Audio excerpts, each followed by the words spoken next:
When was the last time you wrote out by hand a 300 or 400 word description of an upcoming day? And by upcoming day, I mean a day that's maybe 3 months, maybe 9 months away. And when was the last time you wrote this as if it were an ideal day?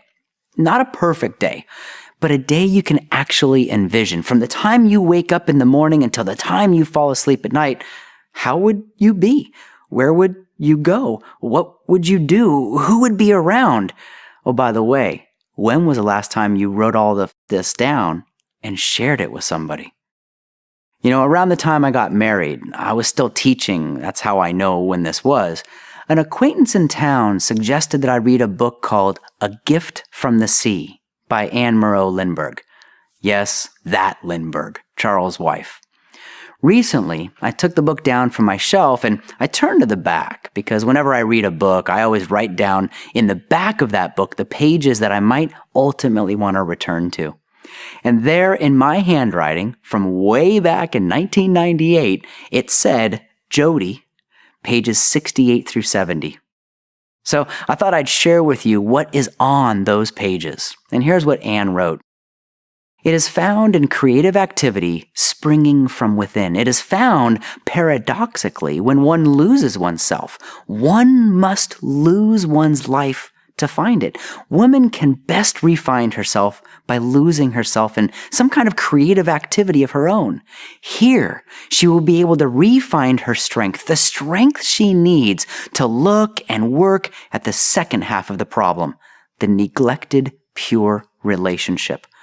Only a re-found person can re-find a personal relationship.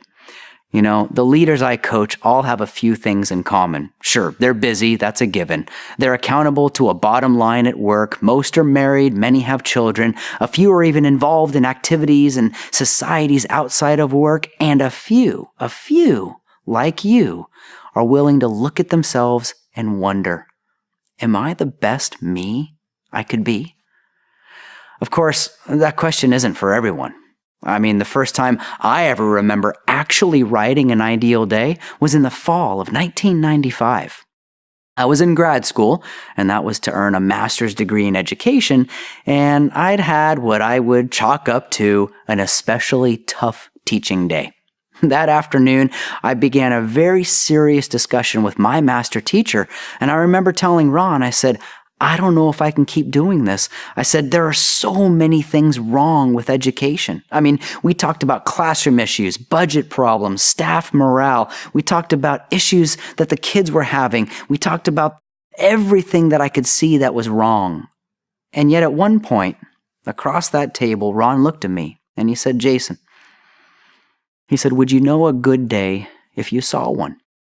It was in that moment that I realized I need a better way of looking at things. Now, I'll be 100% transparent with you. Many of the ideal days that I've written, they haven't come true word for word. Yes, from time to time, elements of some of those days shows up, and you could probably say that it was going to happen anyway.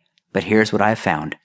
When I put pen to paper, when I give myself the gift of my own attention, as I'm asking you to do, I found that my mind does have certain visions about what could be. In many cases, I find that what Anne Moreau Lindbergh so eloquently reminds us of, that there is a problem, and I call that problem the neglected, pure relationship. Look, if you've never written an ideal day before, get ready. I suggest that you set a timer for about 30 minutes. Give yourself some time right now. Find a few blank pieces of paper and take a look at your calendar. Find an important day, a day that's maybe 3 or 9 months from today. On top of the paper, you simply write down that day and date, and then let yourself see in your own handwriting 300, maybe 400 words of what you could imagine unfolding on that ideal day. What you do with this is entirely up to you. You could write all of this out and you could put it in a desk drawer. You could file it away in a cabinet. You could send it in the mail to someone. You could recycle it or put it in the trash. No matter what you do after you've written, you'll always have the memory of thinking about something before you really had to think about it.